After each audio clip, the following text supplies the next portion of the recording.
how to download Behance portfolio as PDF.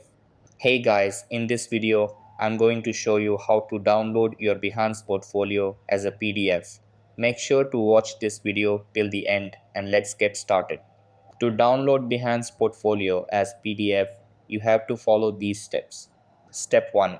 Visit the Lasso tool and log in using your email or Google at Lasso's Behance to PDF conversion page. Step 2.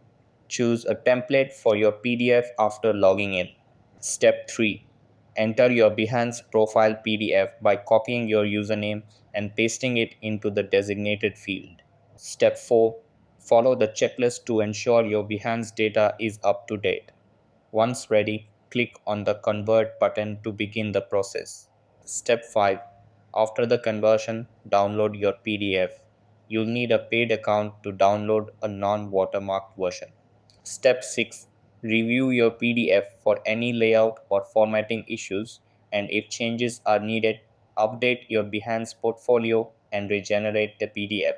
So that's how you can download your Behance portfolio as a PDF. That's all for this video.